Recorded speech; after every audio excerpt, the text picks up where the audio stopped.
Ekyokubeera nti internet yabadde teriiko tekyalemesezza bannayuganda kubeerako butambi bwe balikodinga. Waliwo ate obutambi obutandise okuvaayo nga bulaga nga waliwo ate bannakibiina abamu oba gurupu y'abantu abamu nga bali bize bali mu kutiikinga ate awali akafaananyi ka President Yoweri Kaguta Museveni nga batiikinga ngenda kubeera nga tenga kuwa mu bujjuvu President Museveni olunaku olw'olwaleero lwennyini agamba nti Honorable Muwanga Kivumbi ono mbu abantu abattiddwa mu maka ge babadde bakutte ebijambiya nga baagala kubeera nga balumba ab'ebyokwerinda. Mukuleetedde ng'agamba ne Honorable Muwanga ate naye bw'atyo avuddeyo n'amwanukula. Kakati nno era President Yoweri Museveni abagambye nti mwawonye ng'abalonzi be bangi bonna tebaalonze naye yabadde agenda kubakuba n'enkoona enywe. Mukuleetedde ng'ate abakakasa wabula ng'ate aba UCC balabudde abali mu kozesa VPN okubeera ng'ate baccessinga social media platforms ezasigadde nga nzigale oluvannyuma lw'okuzzaako internet. Wabula ng'ate omukyala Mariam Wangadya ssentebe wa UHRC ono bw'atyo naye agamba nti yasindise dda tiimu ye bagende bogereko n'omukulu His Excellency Robert Kyagulanyi Ssentamu. Mukuleetedde nga agamba enkuleetedde ate amawulire mangi ddala naye katutandike n'akatambi kolaba wano. Kakati nno akatambi kano nga bw'okalabaawo bano baalabiddwako nga bali bize batiikinga awali ate ekifaananyi ekya President Yoweri Kaguta Museveni gwe bagambye nti yawangudde n'obululu obuli mu miliyoni 7 ate n'obugwamu. Obalengera nga bali bize batiikinga video yino dia embeera bweti bwe yabadde munnange batiikinze kwegamba basazeebwo batiikingire ku abo abatalabiseeko mu kulonda. Video yino ate tugende mu maaso.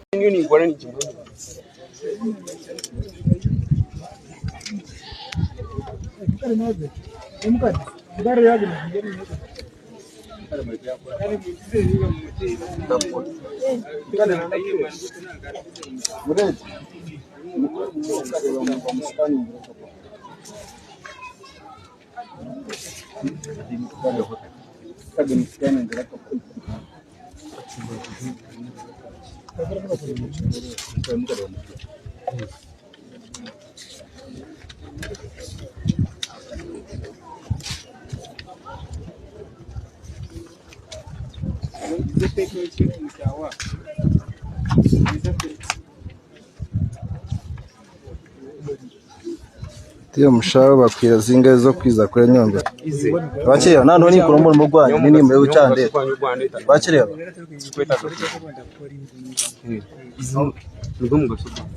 yo no kore cyawe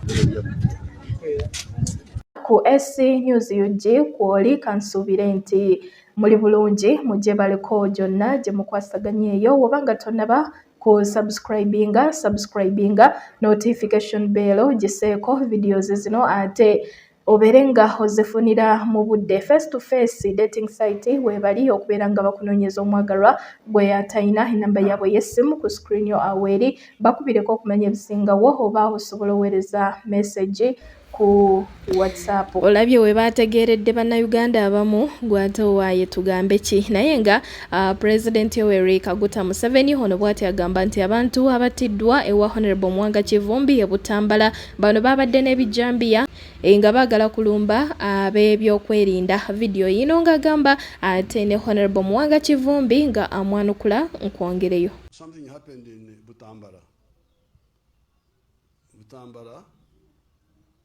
A character called Kivumbi was defeated. Now the plan everywhere was that where Nup is defeated, gangs with the pangas. You remember pangas? With the pangas should attack the polling station. And that's what they did. When Kivumbi was defeated, they came with pangas to attack the polling station and they were shot. 7 of them were shot dead there with the pangas. Now, those who came to Nakasero on the 14th, on the 13th. Remember that I was up the whole night. I didn't sleep. They came to pray. They showed me that I didn't sleep the whole night. I was busy meeting.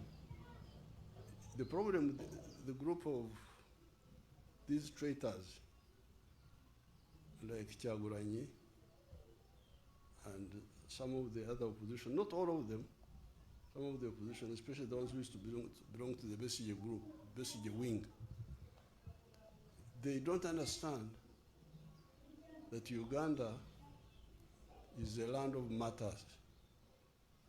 In my New Year's speech, I made this reference, but people don't listen to my speeches. They think I'm just talking. I never talk anything. Everything I talk is deliberate and decisive. If you read that speech of my New Year, I said, you people, Uganda is the land of martyrs, if you don't know. So the president is totally misinformed, totally out of for him to say that gangs attacked a police station. There were no police station that was attacked. It is the military that descended to people in my home, and these killings happened in a garage in my home. So there is no way you could say, and we are going to put him to shame, because in that place I have cameras. Not only cameras, there were people who recorded videos. That's why after killing people, after killing all the people who are there, they did another firing and ensured that they retrieved every dead person and packed trucks and took them to Gombe Hospital. We have footage of soldiers carrying dead bodies. We also have a footage of 2 soldiers that were shot at the site. Therefore, for him to allege a terrorist act on me and on any of the people who are victims of state violence is extremely unfortunate and unbecoming of a head of state. Is he misinformed? Now, if he's misinformed to that level, then are we safe for the country that the president no longer gets a right briefing? Because as the president, you are the #1 consumer of intelligence, verified. Now, if he sits out there and he was addressing bishops, I've seen a number of clergy. I don't know the gathering, but I've seen a number of bishops. So before men of God, in a straight face, the president is lying. The thing is, government must account for all dead people that were killed in that election. It is them that killed people. And an attempt to turn it round and put it on us, an attack on my home, not even, is very, very unfortunate. So the president, for him to say they attacked him, is there a polling station in Ibugo at my home? There was no attack at all.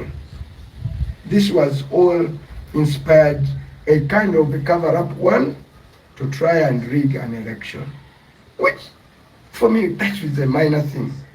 And if it is near a police station, I would simply put a ping on myself and walk myself to prison. I will not even allow a court process. Aba opposition omukulu abategeezezza nti mwawonye ng'abalonzi be bonna tebaalabiseeko mu kulonda, nga tebaalonze, wabula yabadde agenda okubakuba akalulu.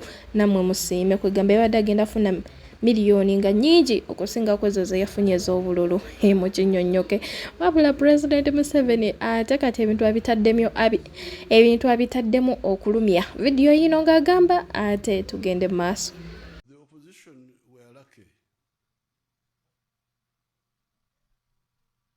because 10 million of my people did not turn up they would have been embarrassed badly. Because you see, we got 8 million votes about, but remember, we have got, when we reviewed the membership on the 6th of May, you remember we had 21 million members and 18 million of them are voters. But we are now talking of 8 million who turned up. So the opposition, and many of them who did not turn up are our members. 10 million of them did not turn up. So we must find out why. Why the 10 million? Me, I have some reasons which I will discuss with SEC. So the opposition are lucky, because if all our members turn up, there will be no opposition in Uganda, I can assure you.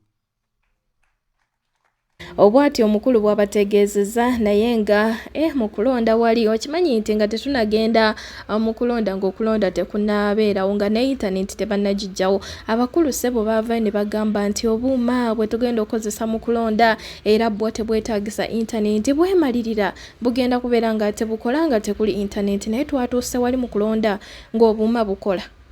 Obuuma nga tebukola, twatuuse mu kulonda obuuma nga tebukola. N'olaba ettabbu baali batugambye mbu simanyanga tebwetaagisa internet, kumbe biralamu. Obuuma nga tebukola byebyo nno, naye nga eyo katuveeyo munange, wabula nga ate bino bye bimu ku ebyo by'otaasobodde kulaba ebyabaddewo mu bitundu ebimu. Mwana tunga ka internet tekuli nga toyinza na kumanya kikigenda mu maaso mu ggwanga, kwegamba nga toyina nekyomanye nga n'amawulire wooteeka ku TV bakuwa bye baagala. Ekintu bakikonako katini ne bakivaako, ne bakikonako katini ne bakivaako, n'ogamba banaye tuli kuki. Nga nasiibye ku NTV okuva ku makya paka kukwebaka nga ndi okumpuliriza naye nga bambi nga n'oluusi ebimu abalala bye boogera nga ali mu studio ayina engeri gy'abyesambamu katini munnange, n'ogamba bannaye kyekigenda mu maaso. Naye nga embeera bwetyo bw'eri, oyo omulabye we babadde bamutwala ng'oyinza okugamba batwala mbwa naye n'omuguwa gwe bamuzibizizza tewali budde, naye nga ye omukulu byabakama nti omukulu byabakama nti nno bye yalangiridde byonna byabadde bifu. Akatambi kaakano katusooke tuwuliriza bino ate nkutwale maaso. Empapula tuziganye kubanga ekisookera ddala results electoral commission zebadde ewa eggwanga wano teziraga ebyavudde mu kulonda ku polling stations ez'enjawulo, kubanga electoral commission wano tewabaddewo kulonda. Okulonda kwabadde ku polling stations. Results zetulina nezibabadde basoma wano byanjawulo, n'olwekyo tetulaba lwaki tukkiriza certificate gye tulabira ddala nti ebiri ku certificate eyo tebiraga byavudde mu kulonda okujja ku biraga ab'electoral commission ne NRM bye baagala. Candidate Kyagulanyi ali ku mbeera ki? Embeera candidate gyalimu tetugimanyi, kubanga tetunafuna mukisa gwa kwogera naye, tetunafuna mukisa gwa kumulaba, kuba last night bwe twasembye okwogera n'abafamire ye nga bamenye ennyumba ye. Ate eggwanga likimanyi nti enaku bbiri emabega ab'amagye ne poliisi basalawo amakaage, abadde tafuna chance ya kufuluma teri n'abadde alina chance ya kuyingira makaage. Namwe ab'amawulire mubadde temulina chance ya kumutuukako. So naffe tetumanyi embeera gy'alimu, oba oliawo Katonda bw'anaamusoboseza okuva mu buwambe bw'alimu, oba yenna gy'ali ajja kufuna omukisa ayogereko eri eggwanga. Ekibiina muzaako ki? Mukyakoola abantu okubanja obwenkanya bwabwe. Okubanja obwenkanya, okubanja obululu bwaffe is our right yaffe mu mateeka, mu constitution article 29, era tuwongera kikaatiriza nti buli munnayuganda yenna awulira nti wabaddewo bwenkanya ngaffe bwe tuwulira nti tewali bwenkanya aveeyo alage obutali bumativu, abanje obwenkanya, abanje results entuufu. Abantu banaabatta obujulizi bwe mwina bwenkana butya kati muza aba bagenda kubatta oba abategeka okubatta, kubanga ffe tuteeka kanso kyekidako mwawangudde n'obulumeko obubijwa. You repeat your question. Kanso kyekidako ma mugenda mu kooti oba mugenda mu kooti mwina butuuke mugenda kola musajja gwe leka tuboneko kimu kimu. Ekiddako nga bwe nnyonnyodde kana ensonga si nsonga y'NUP, si nsonga ya candidate, nsonga ya bannayuganda, obuwanguzi obubiddwa bwa bannayuganda. So ekiddako nga bwe tuze tunyonyola bannayuganda kuvaayo buli omu gyali awulira nti wabadde obutali bwenkanya abanje obuwanguzi. Candidate nga bwe mbabulidde tetunaba kufuna chance y'okwogera naye. Ekibiina nakyo kya bannayuganda abali cheated. So position y'ekibiina kwe kulaba nti buli kyonna ekyetaagisa okubanja akalulu, okubanja obwenkanya tugenda kikola naye nga tusookera ku ekyo ky'okwegatta ku bannayuganda bonna abalaba abantu babaddewo obutali bwenkanya okubanja akalulu nga tulabira mu kwekalakasa mu mateeka. Kati enkujjayo ate waliwo n'ebyabadde mu Dokolo South. Ono musajja watubambi ye yasibidde mu ddwaliro bamumenye spinal cord n'asibira mu ddwaliro. Kakati no eddwaliro gye yasibidde bamwetaagisa milioni 10 abeere ng'alongoosebwa. Byonna bya bululu. Yoyo musajja wattu amanya ye Bosco Egum ng'alina emyaka egy'obukulu 45 naye bamukoze batyo bambi. Fulufiga mukambwe ku mulundi guno banaye sirabako Fulufiga nga kambuwadde naye leero mukambwe nnyo akatambika kano ng'agamba ate tugende maaso. Kati abala bali mu kuddusa baana baabwe, abala bali mu kukola ki abaana baabwe bagenda tandika batwala Bulaaya. Mukole 20 years oba 10 years. Kiki nnyo tulonda bikiye. Mukimanyi bulungi tewali muntu asobola kulangirira Bobi Wine. Lwaki mukuba abaana b'abantu? Byabaka matasobola kulangirira Bobi Wine na musasula. Kiki ekikubyanga abaana, kiki ekisibisa abaana b'abantu? Abantu b'ekyayi olaba nga buli muntu ayogera nonsense, buli muntu ayogeza bogus talk because banyivu. Eskembuga, thank you so much. Muteke ku 10 years oba 20 years, either 15 years. Twakamala konda buli muntu afiiriddwa ebibye. Abantu abawagire baddala bafiirwa ebintu byabwe. Bali mu bulumi. Zamaduka gange bagocha gonna. Nandi badde mbaga zaki mmwe. Singa ba following mbaga zaki. Obera mu bintu abantu bakulowooleza oli bulungi ng'oyina amabwa. Toyina nawe wala toke wadde mino gy'amatoke. N'ebinyi batosobola kubyewola. Bawuza advisor nina ki? Nina kaki? Twegumya kugamba nti emune bbiri kyekisingako. No malaga. Abamu tuyina mu humanity. Abamu ogamba gundi Toyota manyi, Natasa manyi, gundi amanyi banandaba batya. Ako obuntu just. Nenga tolowooza nti tunaffe tuli bulungi nnyo. Bwe tukwata tuliganyuddwamu structures twakola zonna. UCC erabudde abali mukozesa VPN okugenda ku social media platforms ezasigadde nga nzigale omunga mwe muli omukutu ogwa WhatsApp. Simanyi bakati bamaze ne bagugula naye nga WhatsApp, TikTok ne Facebook. Of course Facebook yo kuva ddanga nzigale wotaba na VPN tosobola kujja accessinga nenga waliwo networks ezimu abantu ze bakozesa ne babeera nga basobola oku accessinga ebintu ebyo nga tebeetagisiza VPN. Kati okugeza waliwo wifi ezimu zosobola okukozesa nobeera nga osobola bya accessinga nga tekikwetagisa VPN naye bw'oswitchinga nodda ka data ka VPN nga kajja kukwetagisa obeere nga ate okakozesa naye nga waliwo networks ezimu awo nina ne gyenkozesa wano ate yo teweetaaga VPN kubeera ng'ojja accessinga teweetaaga kintu kyonna kujja accessinga naye nga waliwo ne gye bayita Laika ne Laika nayo teweetaaga VPN kubeera nga osobola oku accessinga applications ezimu ze babaninga naye kati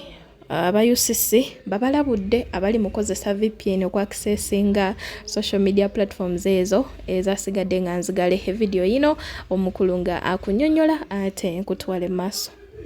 As of midnight yesterday, general public internet access was fully restored. This includes web browsing, access to news websites, educational resources, government portals, financial services, email, and other essential online activities. In line with the directive issued to all licensed mobile network operators and internet service providers, social media platforms and messaging over-the-top, or if you may, OTT applications remain temporarily restricted to continue safeguarding against misuse that could threaten public order. The Commission will continue to monitor the situation closely and will provide updates on any further adjustments as circumstances evolve. Of course, there are people who think that they can bypass these directives through usage of VPNs. Well, but I want to tell you that we have reasonable capabilities now, especially if you use that bypass to break the law, to attack you directly, to attack your device directly. So be very careful.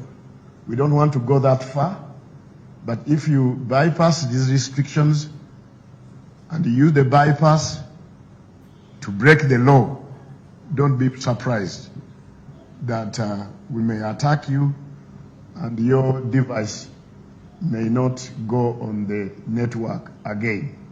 So be cautious. Don't want to do this without warning you.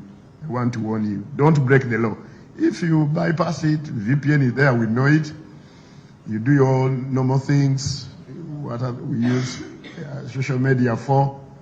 Like I said, the 3 E's, enterprise, entertainment, and empowerment. You are connected with your loved ones. Who cares?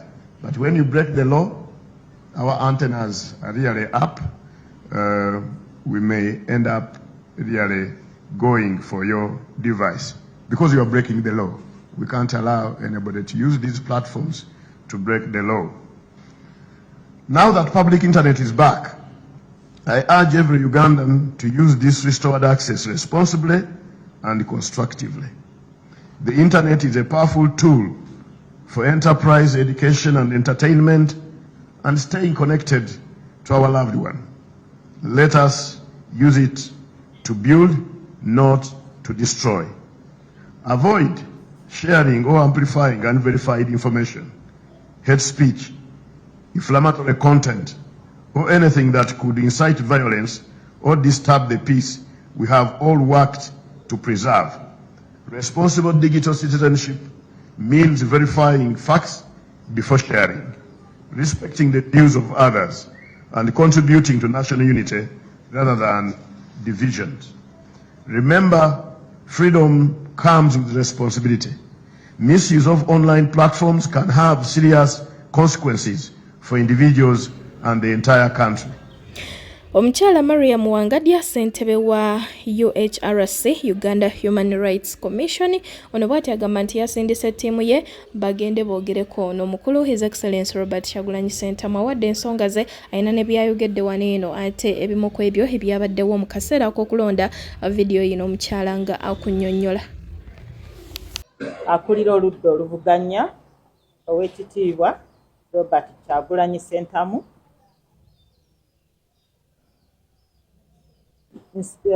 nsindiseeyo ttiimu yange mu maka g'owekitiibwa Robert Kyagulanyi batuuleko okwo naye tuwulire kiki kyatugamba. Twawuliriza statement eyavudde mu poliisi nga bagamba nti mulimu gwabwe okudeployinga obukuumi buli we balaba nti kyetaagisa. Balugera dda nti ku mbaga tekubulako musiiwuufu. Waliwo obumulumulu obwabaddewo. Bambi ate kano si kamulumulu. Waliwo obumenyi bw'amateeka obwakoleddwa nga abantu abamu okulumba abakozi ba Electoral Commission bwe babadde bagatta ebyavudde mu kulonda mu polling stations ez'enjawulo ne baagala babatuseeko obuvune oba balemese okulangirira abo abayiseemu nga kyetwalabye ekkololo. Ebikolwa ng'ebyo bimenya amateeka era tubivumirira. Nkubira poliisi omulanga n'omuwaabi wa gavumenti abantu abo bwe baba nti okutuusa kati tebanakwatibwa bakwatibwe bavunaanibwe.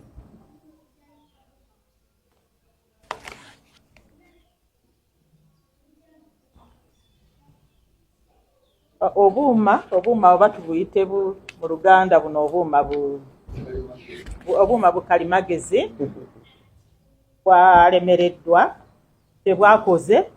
Abalonzi bakedde okugenda mu bifo eby'enjawulo mwe basuulira obululu, naye twakandiriziddwa nnyo ng'ebyuma biganye okukola okutuusa waayiseewo kumpi ssaawa nga 3 ssentebe w'akakiiko k'ebyokulonda bwe yafulumizza ebiragiro nti tukozese regisita eya bulijjo nga bweri, naye twasobodde okulonda ffenna abalonze nga tebanakuwa ka ballot paper bakebedde olukalala lw'abalonzi ng'erinnya ly'omulonzi kweriri, bamaze kulitiikinga ne batuwa ballot papers. Buli omu yawereddwa ballot papers 3. Kino tekyakugidde kulonda lwakuba twatandise kikeerezi, naye Electoral Commission yakoze kirungi okwongezaayoko ku kadde. Buli eyabadde mu layini n'asobola okulonda.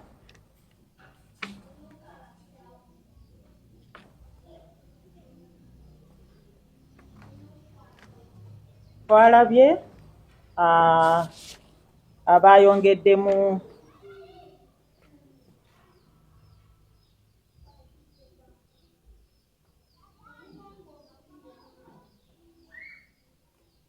nti ab'ebyokwerinda beeyongeddemukko mu bungi.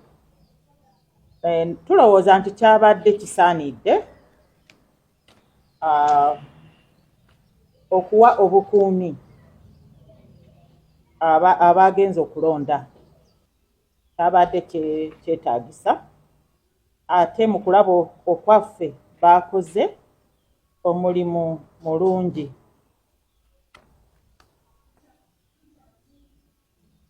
Omuwendo gw'abalonzi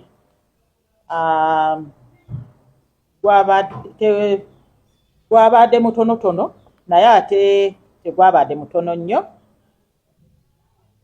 Ebitundu 52 n'ebisukkamu ku buli 100. Omuwendo ogwo gwandibadde mungiko okusinga awo, naye tulaba nti gumatiza. Tulowooza nti oba abantu abamu batuuse we balondera nga okulonda tekunatandika, oba oluusi ne bakoowa ne batalonda, abamu ne baddayo eka. Nakyo kiyinza okuba nga kyaleetedde omuwendo guno obutaba waggulu. Naye ndowooza nga tetunnayogera nnyo ku muwendo guno. Ensi endala zo voter turnout yo ebeera etya? Osanga wano tewabadde wabi nnyo. Okutwaliza awamu ebyavudde mu kulonda byebyo Bannayuganda bye baasazeewo. Naye kankozesa omukisa guno nkubire abalonzi bonna omulanga mu Uganda nti okulonda kukyaliyo. Okulonda okwa local councils. Ate local councils